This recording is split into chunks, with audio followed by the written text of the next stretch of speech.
నేను తోడుగా ఉంటానన్నాడు. వారు ఎటెళ్ళినా ఎక్కడికి వెళ్ళినా వాళ్ళు ఏ స్థితిలో ఉన్నా నేను వారికి తోడై ఉంటాను. శ్రమలు కలగవు, సమస్యలు రావు అని చెప్పట్లేదు, కానీ అవి ఎన్నొచ్చినా నేను వారితో కూడా ఉంటాను గనుక అవి వారిని తాకనైనా తాకలేవు, కదిలించనైనా కదిలించలేవు. ఆమేన్. ఎందుకు ప్రభువా? వారు నన్ను ప్రేమించుచున్నారు. ఏం వాగ్దానాలు ఇచ్చాడో చూడండి. ఐదవది ఏంది? నేను తోడుగా ఉంటాను. నేను ప్రయాణించిన ఈ ప్రయాణంలో ఎన్నో ఘట్టాల్లోంచి దాటుకుంటా వచ్చా, కానీ నేను స్పష్టంగా గుర్తించింది ఏంటంటే నా ప్రతి ప్రయాణంలోనూ, నా ప్రతి అడుగులోనూ నా తండ్రి నాకు తోడుగా ఉన్నాడు. రకరకాల చేదైన అనుభవాల్లో కూడా వెళ్ళా, కానీ నేను ఏమీ కాకుండా అగ్నిలో నడిచినట్టు నడిచాను కొన్నిసార్లు, జలముల్లో పడి కొట్టుకుపోయినట్టు నడిచాను కొన్నిసార్లు, కానీ కీడేమీ కలగకుండా అటన్నిటిలో నుంచి నన్ను దాటించాడు ఆయన. యోసేపును దాటించినట్టు దాటించాడు. దేవుడు తోడై ఉన్నాడు. దేవుడు తోడై ఉంటే అర్థం ఏంటో తెలుసా? అగాధ జలాల్లో పడి నడిచి వెళ్ళినా సరే నీకు త్రోవ కలుగుతుంది, అవి నిన్నేమీ చేయజాలో.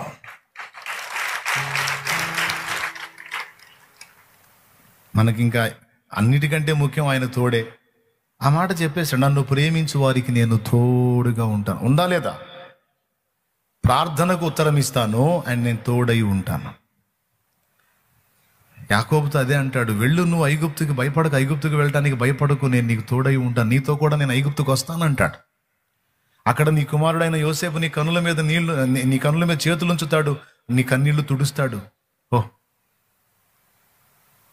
పంపిస్తాడు. దేవుడు తోడై ఉంటే ఎలా ఉంటుందో యోసేపు జీవితం చూడొచ్చు. దేవుడు తోడై ఉంటే ఎలా ఉంటుందో యోసేపు జీవితం చూడొచ్చు. అడుగడుగున శ్రమలు, కానీ శ్రమలన్నీ మెట్లు. అడుగడుగున శ్రమ, వచ్చిన శ్రమల్లో ఒక మెట్టు అయింది, మళ్ళీ ఇంకో శ్రమ వచ్చింది, అదొక మెట్టు అయింది, మళ్ళీ ఇంకో శ్రమ వచ్చింది, అదొక మెట్టు అయింది, ఇంకొక శ్రమ వచ్చింది, అదొక మెట్టు అయింది, ఇంకొక శ్రమ వచ్చింది, అదొక మెట్టు అయింది. చివరికి ఐగుప్తు సింహాసనం మీద కూర్చున్నాడు. దేవుని బిడ్డలారా, దేవుని ప్రేమించే పిల్లలారా, మీకెదురవుతున్న శ్రమలు సోపానాలని మర్చిపోవద్దు. సోపానాలంటే మెట్లు. మీకు ఎదురయ్యేటువంటి సమస్యలు, శ్రమలు, బాధలు, ఇరుకులు, ఇబ్బందులు మిమ్మల్ని దేవుడు అనుకున్న స్థానానికి చేర్చడానికి దేవుడు సిద్ధపరచుకున్న మెట్లు. దేవునికి మహిమ. హల్లెలూయా. చెప్పవయ్యా గట్టిగా, విశ్వాసంతో చెప్పాలి. అనుమానంగా మాట్లాడుతావు, అనుమానంగా చూడతావు, చెప్పు, గట్టిగా చెప్పు మళ్ళీ. అది ఆయన నీకు తోడై ఉన్నాడో లేదో ఒక్కటి చూసుకో చాలు, అగ్నిగుండమైన ఆహ్లాదంగా మారిద్ది. ఆయన నీకు తోడుగా ఉంటానని మాటిస్తున్నాడు. ఆయన ఒకటే, నువ్వు ఆయన్ని ప్రేమిస్తున్నావో లేదో చూసుకో. నువ్వు దేవుని ప్రేమిస్తూ ఉన్నట్లయితే, ఆయన నీ లోకంగా మారిపోయి ఉన్నట్లయితే, ఆయన ప్రపంచంలో నువ్వు బ్రతుకుతూ ఉన్నట్లయితే, యోసేపులాగా నీ హృదయంలో కూడా దేవునికి సముచిత స్థానం నువ్వు ఇవ్వగలిగితే, ఇక నువ్వు అగ్నిలో నడిచినా భయపడాల్సిన అవసరం లేదు, ఆయన నీకు తోడుగా ఉంటాడు. 5 అయిపోయినాయి. 6వది,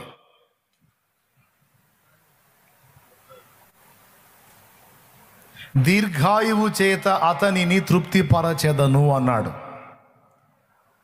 దీర్ఘాయు తనను ప్రేమించే వాళ్ళకి దేవుడిస్తున్న మరొక వాగ్దానం, మరొక ఆశీర్వాదం దీర్ఘాయువు. కొంతమందికి భయం, ఎవరినన్నా మనుషులు చనిపోయిన వాళ్ళని చూసినప్పుడు నేను కూడా పెందలాడిపోతానేమో అని తెగ భయపడుతూ ఉంటారు. ఇప్పుడు ఎవరికన్నా బలహీనతలు వచ్చినాయి అనుకోండి, వచ్చి వాళ్ళు ఏదన్నా ఎఫెక్ట్ అయ్యారనుకో, వాళ్ళని చూసినప్పుడు వీళ్ళకి టెన్షన్ స్టార్ట్ అయ్యింది, నాకు కూడా ఆ రోగం ఉందిగా నేను కూడా పోతానేమో అని. కరోనా వచ్చినప్పుడు చాలామంది దానివల్ల చనిపోయిన వాళ్ళు ఉన్నారు, లక్షల మంది చనిపోయిన వాళ్ళు ఉన్నారు, ఇంకా లక్షల మంది బతికినోళ్ళు కూడా ఉన్నారు. అవునా? అదే కరోనా అందరికీ వచ్చింది, మరి కొంతమంది చనిపోయారు, కొంతమంది బతికున్నారు. ఇక్కడ దేవుడిని ప్రేమించే వాళ్ళకి దేవుడు ఇస్తున్న వాగ్దానం ఏంటంటే, అందరికి వచ్చిన బలహీనతలు నీకు అందరిలాగానే వచ్చినా అందరినీ డ్యామేజ్ చేసినట్టు నిన్ను డ్యామేజ్ చేయవు, భయపడొద్దు అంటున్నాడు ఆయన. అంత మాట దేవుడు ఇచ్చిందాక ఇంకా మనకు దడ ఆయాసం ఎందుకు? ఏమండి, దేవుడు నువ్వు ఫ్రీగా ఉండు, అది వచ్చినా నువ్వు దాని గురించి ఏం భయపడాల్సిన అవసరం లేదు. అవసరమైతే నేను రిపోర్ట్ మార్చగలను, లేదా ఆ బలహీనత అలా ఉన్నా సరే నీ ప్రాణానికి హాని కలగకుండా నేను దీర్ఘాయువు నీకు ఇచ్చి నీ జీవితకాలం హాయిగా ఆరోగ్యంగా గడిపేటట్టు నేను చేస్తాను. నువ్వు అసలు నాకు ఈ జబ్బు ఉంది, బలహీనత ఉంది, నాకు ఈ సమస్య ఉందనే ఆలోచన తీసేయి, వదిలే.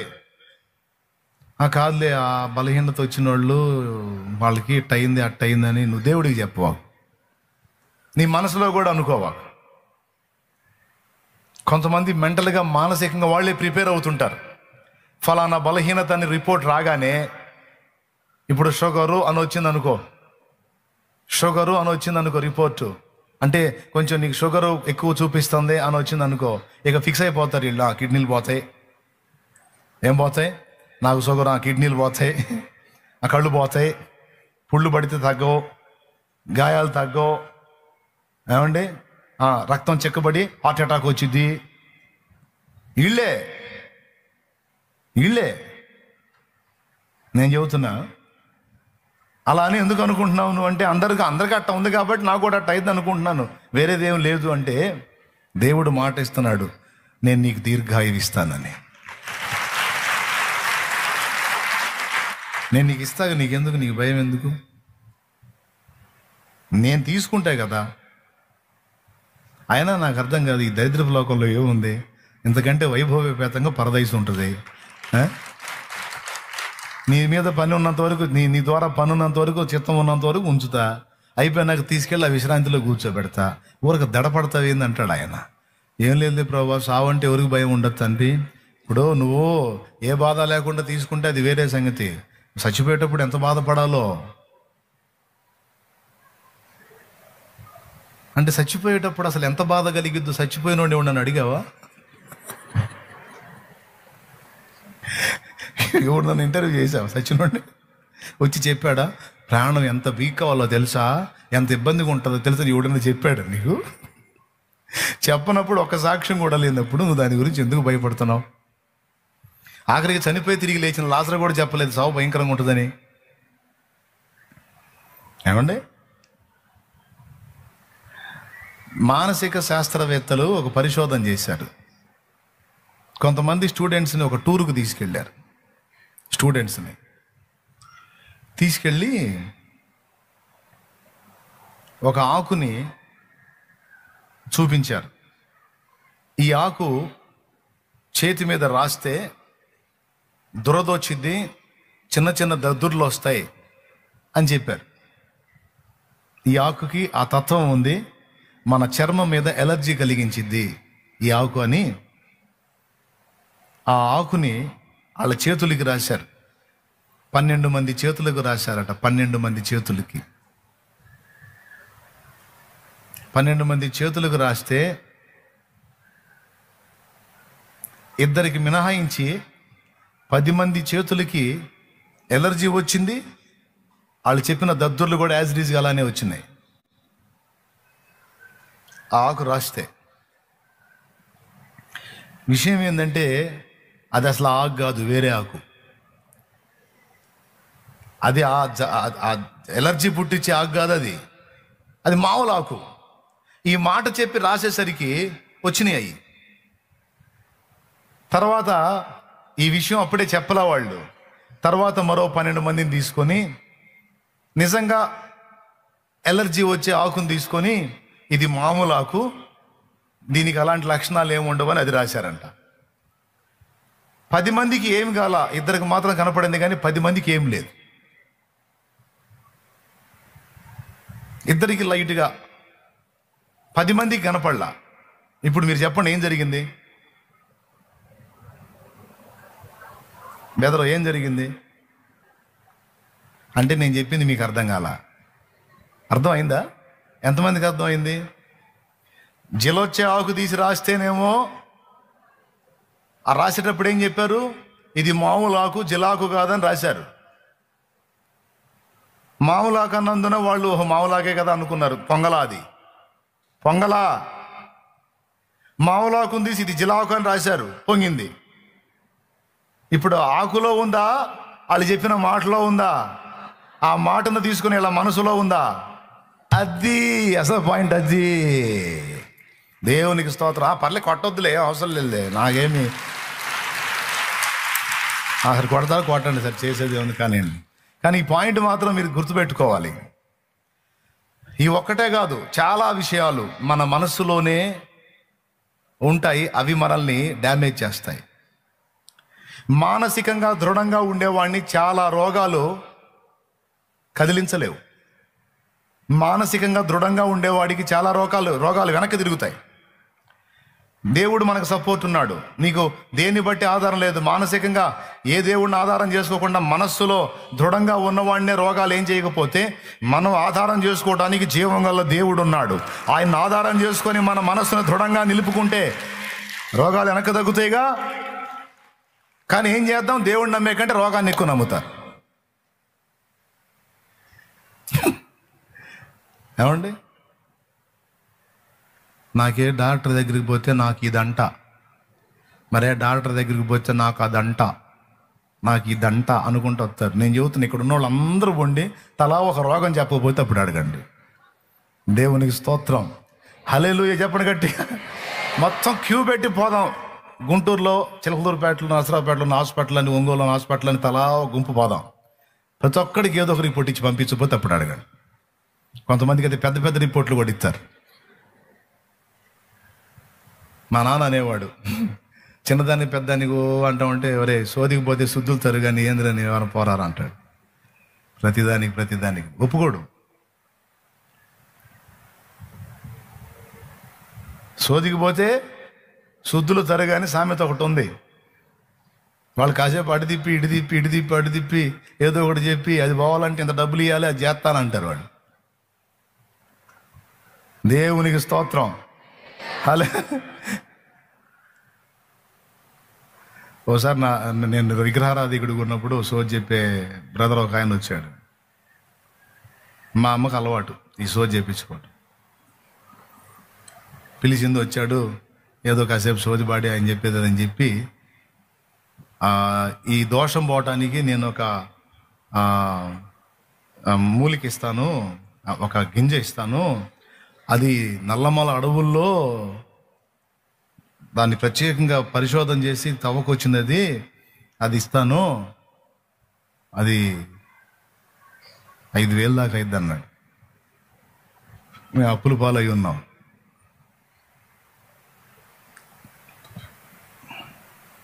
అంత ఇచ్చుకోలేమయ్య అంటే, సరే చూడండి అని తెస్తున్నాడు. మూటలు కట్టున్నాయి. అందులో ఒక చిన్న బరెండు లాంటిది ఉంది, అందులో ఉంది. అది ముందు దాన్ని చూపించవయా అంటాను నేను. అది చాలా తతంగాలు చేసింది, అది కట్టుకుంటే మామూలుగా ఉండదు అంటున్నాడు. ముందు అది చూపించి అంటాను నేను. బేరం కుదుర్చుకుంటున్నాడు దాన్ని పెట్టి. చివరికి ఎట్టకేళ్ళకి ఎంతో కొంత ఇద్దాంలే, అంత కాదు ఇంత అని చెప్పి ఒక అంచనాకు వచ్చింది మదరం. అప్పుడు నేను ఆ మూత అని చెప్పి తీసినప్పుడు, అది గురిగింజ ఉంటుందే, గురిగింజ అయితే దీనికి నలుపు లేదు, మొత్తం ఎరుపు అన్నమాట. వాడి కర్మగాల ఆ చెట్టు మా ఇంటి వెనకబడి ఉంది. దేవునికి స్తోత్రం కలుగును గాక. మా ఇంటి వెనకే ఉంది ఆ చెట్టు. అది గురిగింజ జాతి చెట్టే, కానీ దానికి వచ్చినటువంటి గింజలు, గురిగింజ అంటే నలుపు తెలుపు ఉంటాయి, నలుపు ఎరుపు ఉంటాయి. కానీ ఆ చెట్టుకు మాత్రం పగడంలాగా మొత్తం ఎరిపే ఉంటుంది. ఆ చెట్టు, వాడు తీసిన గింజ చెట్టు మా ఇంటి వెనకే ఉంది. నేనన్నాను, ఇట్లాంటి నీకు 100 ఇస్తా, ఎంత ఇస్తా?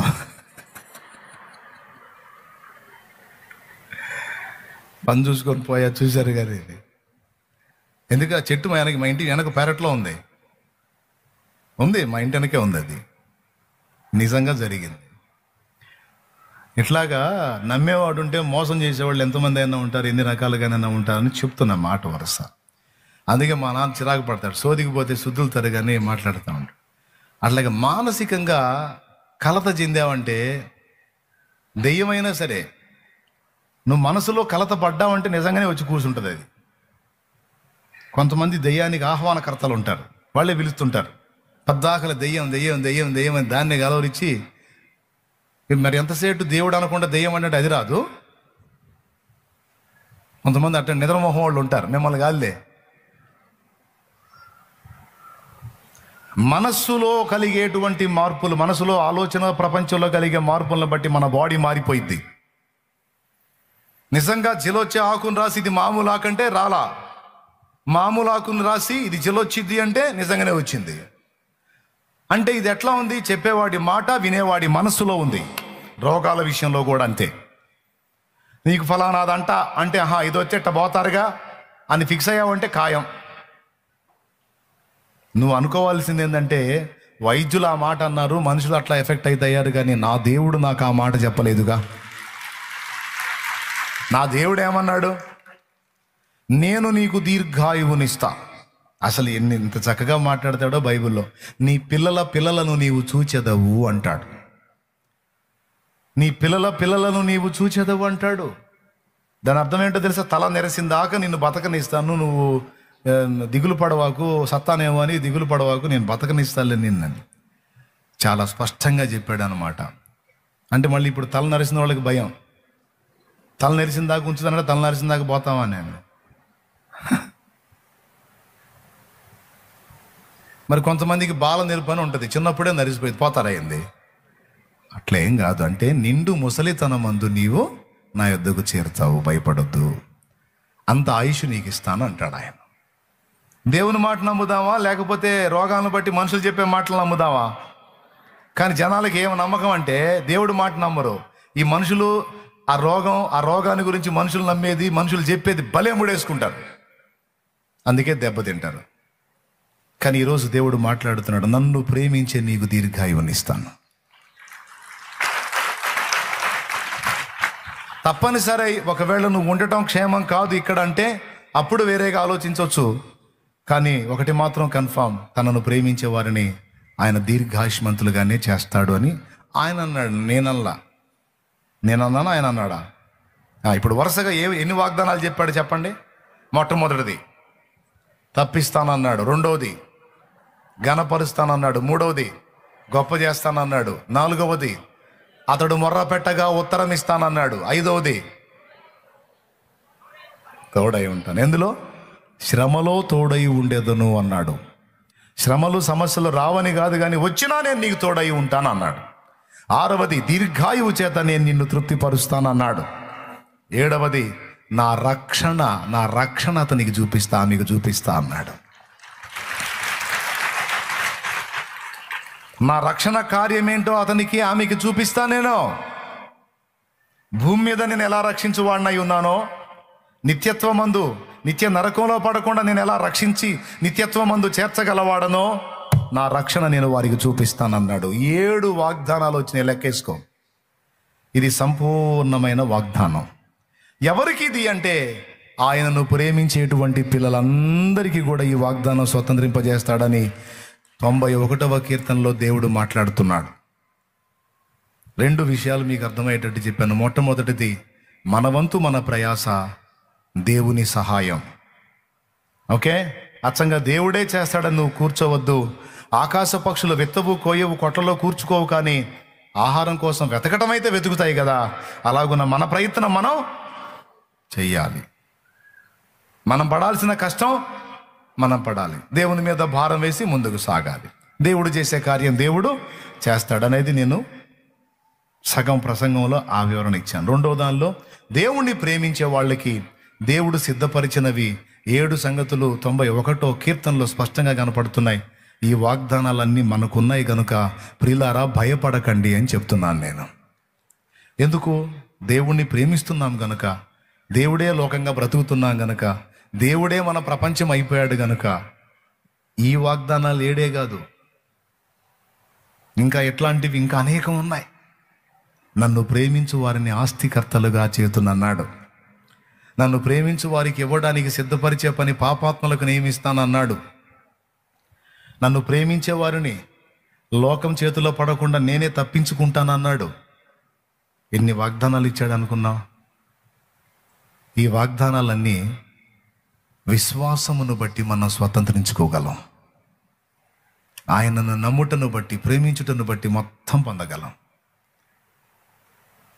దేవుని మహాకృపను బట్టి నా జీవితంలో ఈ వాగ్దానాల్లో చాలా వాగ్దానాలు నేను అనుభవిస్తున్నా.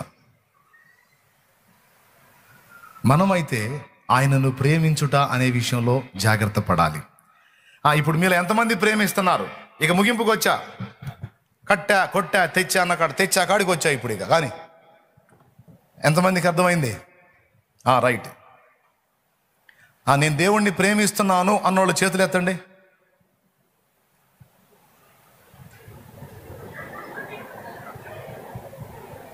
కొంతమంది చేతులు ఎత్తట్లే. ఏమ్మా, మరి ఎవరిని ప్రేమిస్తున్నా? రైట్, దేవునికి స్తోత్రం. హల్లెలూయా. ప్రేమిస్తున్నారా? నిజమేనా? అరే, ఒక్క వచనం చూపించి మీ ప్రేమ నిజమో నకిలియో, అసలో నకిలియో తేల్చుకుందాం. ఒక్క వచనం చూపిస్తా, మీ రంగు బయటపడిద్ది. రైట్, యోహాను సువార్త 14వ అధ్యాయం 14-15 వచనాలు చూడు. ఆ వాక్యపు కొలబద్దలో నీ ప్రేమ ఒరిజినాలిటీ కొలుచుకో. మీరు నన్ను ప్రేమించిన ఎడల నా ఆజ్ఞలను గైకొందురు. అది కొలబద్ద. నువ్వు దేవుణ్ణి ప్రేమిస్తున్నావా అని నేను అడిగితే తప్పకుండా అని చేతులు ఎత్తావు. ఇప్పుడు చెప్పు, దేవుని మాట వింటున్నావా? దేవుని మాటలను తృణీకరించాము అంటే మరి మనం ప్రేమించనట్ట? ఆయనే చెబుతున్నాడు, నేను చెప్పాలా? మీరు నన్ను ప్రేమించిన ఎడల నా ఆజ్ఞలను గైకొందురు. అంటే ఆజ్ఞలు గైకొనేవాడే, ఆయన చెప్పినట్టు విని చేసేవాడే ప్రేమించేవాడు, ప్రేమ గలవాడు. లేకపోతే ప్రేమ లేనట్టే. ఇక్కడ పెట్టాడండి మెలిక. ముందు అన్ని వాగ్దానాలు పోశాడు, అయిపోయింది, మొత్తం మనయ్యగా అనుకున్నాం. మళ్ళీ ఇక్కడ మెలిక పెట్టాడు. ఏంటి ఆ మెలిక అంటే, మీరు నిజంగా నన్ను ప్రేమిస్తే నేను ఇచ్చే వాటిని చూడటం తర్వాత సంగతి, నేనేం చెప్తున్నానో అది చేస్తారు, నా ఆజ్ఞలను గైకుంటారు, నా మాట వింటారు అని చెప్తున్నాడు. ఇప్పుడు చెప్పండి, అబద్ధాలు ఆడకుండా పచ్చి నిజాలు చెప్పుకుందాం. నేను దేవుడు చెప్పిన మాటల్లా వింటున్నాను అన్నోళ్ళు చేతులు ఎత్తండి. వింటున్నా? ఇదిగో ఆలోచించి చెప్పమన్నాను నేను. ఆవేశంగా చేతులు ఎత్తితే కదా, ఆలోచించి చెప్పు. దేవుడు చెప్పిన మాటలన్నీ నువ్వు వింటున్నావా? నిజంగా వింటున్నానన్నా. నేను చాలా వరకు వాక్యం చూసుకొని వాక్యానుసారంగానే నేను బ్రతుకుతున్నానన్నా, నా జీవితం ఇక అంతే అన్నోళ్ళు చేతులు ఎత్తండి ఇప్పుడు. ఓకేనా? ఈ వాగ్దానాలన్నీ చేతులు ఎత్తిన వాళ్ళు నిశ్చయంగా స్వతంత్రించుకుంటారు. దించండి. మొత్తం కలిపి ఒక 30-40 మంది కూడా తేల్లా. ఇంతమందిలో దాదాపు వేలాది మంది ఉన్నారు ఇక్కడ. ఇంతమందిలో 30-40 మంది కూడా తేల్లా చేతులు ఎత్తినోళ్ళు. అంటే ఇప్పుడు చేతులు ఎత్తిన వాళ్ళు అందరూ మాట వినని యోనాను నేనే దేవా అంటే మాట వినకుండానే బతుకుతున్నారు. దీన్ని ఎంతమంది ఒప్పుకుంటారు? నేను కొన్ని వింటలేదు అన్నయ్య. సరే, మీరు చేతులు ఎద్దొద్దులే, ఎందుకు మీ కష్టం చూడలేకపోతున్నాను నేను. ఒక్క మాట చెప్తా, మీలో మీ సమాధానం ఏంటో నాకు తెలుసు. ఎక్కువ మంది ఏం చెప్తారు తెలుసా? దేవుని మాటలన్నీ విని అనుసరించాలని ఆశ ఉంది, ఆయన అంటే ప్రేమ కూడా ఉంది, కానీ కొన్ని వినగలుగుతున్నాను, కొన్ని పక్కన పెడుతున్నాను. కొన్ని వినగలుగుతున్నాను, కొన్ని పక్కన పెడుతున్నానన్నా. అంటే అప్పుడు నీకు చెప్పే సమాధానం ఏంటంటే, నువ్వు కొన్ని వింటే కొన్ని వాగ్దానాలే స్వతంత్రించుకుంటావు. నువ్వు అన్నీ వింటే అన్ని వాగ్దానాలు స్వతంత్రించుకుంటావు. నువ్వు కొన్ని విన్నావు అనుకో, కొన్నే స్వతంత్రించుకుంటావు. పాపం చేయొద్దు, ఆ తప్పుడు జీవితం నీకొద్దు, అది మంచిది కాదని దేవుడు చెప్పాడు అనుకో, అదొక్కటి తప్పట్లేదు ప్రవ్వా, అది చేయకుండా ఉండలేకపోతున్నాను ప్రవ్వా, అదొక్కటి మానుకోలేకపోతున్నాను ప్రవ్వా అని నువ్వు అంటావు. అప్పుడు నీకు ఏ వచనం కట్ అయిపోయిందంటే, దీర్ఘాయువు చేత తృప్తిపరచేదని అన్నది లేచిపోయింది. ఎందుకంటే ఆ పాయింట్లో నువ్వు మాట వింటల్లా. సిగరెట్ వదిలేసేయి అన్నాడు, అయ్యా నేను ఎవడిని ముంచట్లా, ఎవడిని తేల్చట్లేదయ్యా, ఒక సిగరెట్ మాత్రం నాకు అదొక్క దరిద్రం మాత్రం ఉందయ్యా, అదొక్కటేనయ్యా ప్రభువా, నాకు ఇంకంత మించి ఏం లేదు ప్రభువా, అది మాత్రం కాస్త అప్పుడప్పుడు తాగుతున్నా ప్రభు అంటారు కొంతమంది భక్తులు. దానికి నా సమాధానం ఏంటంటే, మరి సిగరెట్ తాగటం వల్ల లంగ్స్ ఎఫెక్ట్ అవుతుంది, దానివల్ల అల్పాయుష్ వచ్చింది, దీర్ఘాయువు పోయింది, అక్కడ ఆ వాగ్దానం నెరవేరదు. ఎందుకు మానేసే అన్నాడు? దుర్వ్యసనాలు. మందు తాగుతావా, అప్పుడప్పుడు తాగుతావా, అయితే లివర్ డ్యామేజ్ అయింది, దానివల్ల దీర్ఘాయువు అనే వాగ్దానం పోయింది. అట్లాగే నువ్వు ఎక్కడెక్కడైతే రాంగ్ స్టెప్స్ వేస్తావో దానికి సంబంధించిన వాగ్దానాలు లేచిపోతాయి. ఆ వాగ్దానాలు నెరవేరాలనుకో, ఆ పాయింట్స్లో కూడా నువ్వు దేవుడు చెప్పిన మాట వినాలి. అర్థమై కొడుతున్నారా, అర్థం కాకపోయి కొడుతున్నారా? చప్పట్లో. ఇప్పుడు దీర్ఘాయు చేత నేను తృప్తిపరుస్తాను, నా మాట విను, నన్ను ప్రేమించి నా మాట విను అన్నాడు. చెప్పు ప్రభు ఏం చేయమంటాడు? మానేసే అది అంటాడు. అదొక్కటి మాత్రం మానలేను ప్రభు అంటే, సరే ఆ వాగ్దానం ఒక్కటి మాత్రం నీకు నెరవేరదు అంటాడు. అర్థమైందా? ఎంతమందికి అర్థమైంది? Thank you. ఇక మీకు అర్థం కాకపోయినా చేయగలిగింది ఏం లేదు, టైం అయిపోయింది. వాగ్దానాలు, ఆయనను ప్రేమించే వారికి అనేక వాగ్దానాలు ఇచ్చాడు. అవన్నీ స్వతంత్రించుకున్నట్లు ఆయన్ని ప్రేమించమన్నాడు. నువ్వు నిజంగా నన్ను ప్రేమిస్తే నా మాటను తీవ్రంగా తీసుకుంటావు, సీరియస్గా తీసుకుంటావు. సౌలు అమాలేకులు మొత్తాన్ని హతం చేయమంటే అంతా హతం చేసినట్టు చేసి రాజును బతకనిచ్చాడు. అలా శపితమైనటువంటి వస్తువులు, ఎడ్లు పశువులను కొన్నిటిని ప్రజలు తోలకొచ్చుకుంటామంటే తెచ్చుకోండి రా అన్నాడు. సమూయేలు వచ్చి అడిగాడు, దేవుడు ఏం చెప్పాడు, నువ్వేం చేశావని. యుద్ధం గెలిచినట్లు ఎట్లు? రాజు పోతేగా, కానీ రాజును బతకనిచ్చావు. మొదటి తప్పు. జయం వచ్చింది, జయం వచ్చిందని అరుస్తున్నావు. నాకు వినబడుతున్న రంకెలు, అరుపులు ఏంటంటే, అవే నీ దేవుడైన యెహోవాకు బలిగా అర్పించడానికి ప్రజలు వాటిల్లో కొన్ని క్రొవ్విన వాటిని తెచ్చుకున్నారయ్యా, దేవుడి కోసమే, దేవుణ్ణి ప్రేమించే అన్నాడు. అప్పుడు సమూయేలు ఏమన్నాడు తెలుసా? తిరుగుబాటు చేయుట, సోదె చెప్పుట అను పాపంతో సమానం.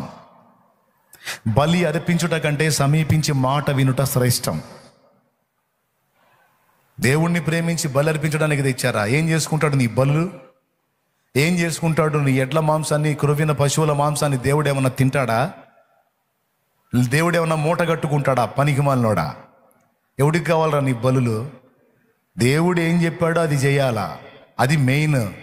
దేవుడు మానేయి అన్నదాన్ని మానేయాలా, ఇది చెయ్యి అన్నదాన్ని చెయ్యాలా, అది దేవుడు ఇష్టపడేది, అది దేవుడు కోరుకునేది.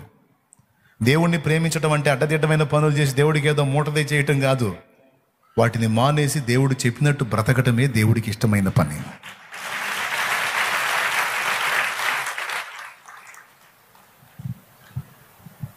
నాకేం లేవనే ఒక ప్యాకాట ఒక్కటే ఉంది, అది కూడా నేను దేవుడికి అసలు వెనకాడను. నేను అందరూ దశంభాగం తెస్తారు, నేనైతే 30% తెస్తా లేదు ప్యాకెట్ డబ్బుల్లో. ఓరి నీ భక్తి వాగులో పడా, దేవునికి స్తోత్రం. ఏంది 3 భాగాలంట, 30% అంట. ఎవడికి కావాలి బాబు జూత సంబంధమైన ధనం? దేవుడు అంటాడు దాన్ని మానేయి, ఒకనాటికి నీ జీవితాన్ని నాశనం చేసి. నాకు ఏం లేవని అప్పుడప్పుడు కోడి పందెం మాత్రం వేస్తుంటాను, అదొక్కటే ఉంది నాకు, ఇంకేం లేదు. కోడిని చూస్తే అందులో లాగుతూ ఉంటుంది మనసు. ఎవరెవరు ఏ వ్యసనాలు చెప్తారో నేను చెప్తున్నాను, మానేయమని దేవుడు చెప్పాడు, వదిలేసే వాటిని అన్నాడు. నువ్వు నిజంగా నన్ను ప్రేమిస్తే నా మాట వినరా బాబు, వదిలే వాటిని అన్నాడు. దేవుణ్ణి ప్రేమించి దేవుని మాట విని ఒకటొకటిగా అన్నీ క్లియర్ చేసుకోవాలి, వదిలేసేయాలి. నువ్వు ఎంతగా విడిచిపెట్టి దేవుని మాట వింటావో, ఈ 7 వాగ్దానాలే కాదు, ఇట్లాంటి అనేక వాగ్దానాలు నీ సొంతం.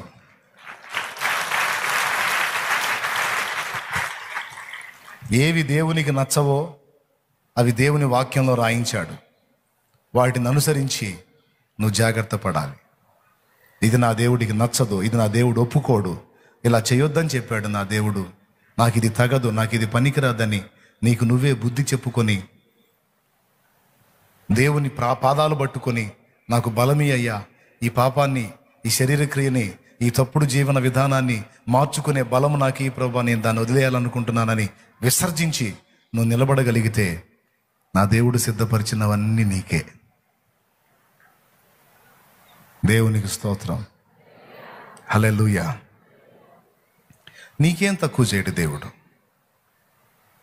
చెడుతనం చేసి నువ్వు పొందే ఆనందం కంటే వాటిని విసర్జించి దేవుణ్ణి హత్తుకున్నందున నువ్వు పొందుకునేవి చాలా ఎక్కువ. ఇంకలే చాలు ఈ పూటకి. దేవునికి స్తోత్రం కలుగును గాక. ఇంకలే నీకు మైండ్ సరిగ్గా ఉంటే ఈ 4 మాటలు చాలు. దేవుణ్ణి ప్రేమించే వాళ్ళకి దేవుడు సిద్ధపరిచినటువంటి వాగ్దానాలు 7. ఆ 7 వాగ్దానాలు ప్రేమించే వాళ్ళు స్వతంత్రించుకుంటారు అని చెప్పాడు నా ప్రభు.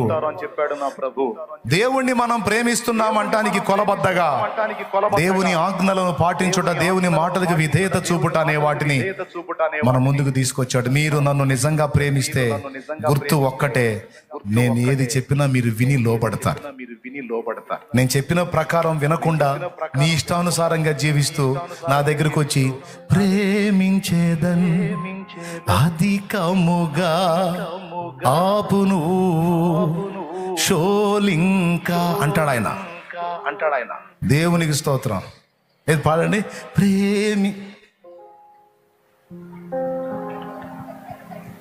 వంకర టెంకర వ్యవహారాలు చేస్తా, ముసుగు వ్యవహారాలు చేస్తా, తప్పుడు జీవన విధానంలో కొనసాగుతా, ఆదివారం మందిరంలోకి వచ్చి గుంపులో నిలబడి ప్రేమించేదన్ అధికముగా. పాట బాగుంది, పాడటానికి కూడా ఈజీగా వస్తుంది. ఏది ఇప్పుడు పాడండి, పాడండి. అబ్బా అధికముగా ప్రేమిస్తావా? ఆయన ఆప్ ఇంకా షోలు నువ్వు అంటాడు ఆయన. నేను చెప్పిన మాటలు ఏనో సావో కానీ నా మందిరంలోకి వచ్చి మాత్రం ప్రేమించి అది మారు మనసు పొందంటే పొందదు, బాప్తిసం పొందంటే పొందదు. ఏంది ఆ చెడిపోయిన జీవితం వదిలేసే, అది మంచిది కాదు, అది నిన్ను నాశనం చేసేది, నీ కుటుంబాన్ని పాడు చేసేది, నీకు అలవాటు మంచిది కాదు, వదిలేసే అంటాడు దేవుడు.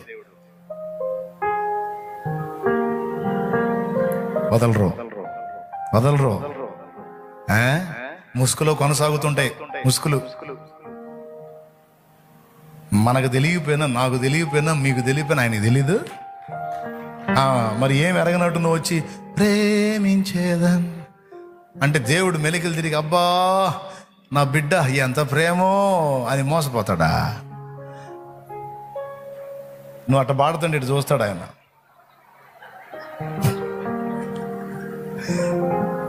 ప్రేమిస్తావా? నీ బొంద ప్రేమించినట్టే ఉంది నీ బతుకు. నిజంగా నన్ను ప్రేమిస్తే నా మాట వింటావు కదా. నేను ఏదన్నా చెబితే నీ బాక్కే చెబుతా కదా. ఏదైనా వద్దు అన్నానంటే నీ మేలు కోసమే కదా నేను వద్దంటాను. ఏదైనా మానేయనంటే అది నీ కీడు కలిగించేదైతేనేగా మానేయమంటాను. నీకు మంచి జరిగించేదైతే నేను మానమంటానా? నేను వద్దు వదిలే అన్నానంటే అది నీ మంచి కోసమేగా. మూర్ఖంగా చేస్తా, దరిద్ర బతుకుతా, మళ్ళీ ఏం ఎరగనట్టు ప్రేమించేదని అధికంగా అంటావు. ఎంతకాలం ఇట్లా నిన్ను నువ్వు మోసం చేసుకుంటావు, ఎదుటోళ్ళని మోసం చేస్తావు, ఎంతకాలం మోసంలో బ్రతుకుతావు అని దేవుడు మాట్లాడుతున్నాడు. పచ్చిగా చెప్పా, ఏమనుకోవద్దు. మైండ్ సరిగ్గా పనిచేస్తే దిద్దుకోండి, మార్చుకోండి, రూపాంతరం చెందండి. నిజంగా దేవుని మాటలను పాటిస్తూ మారు మనసు పొంది అప్పుడు వాడండి, చెల్లిద్ది.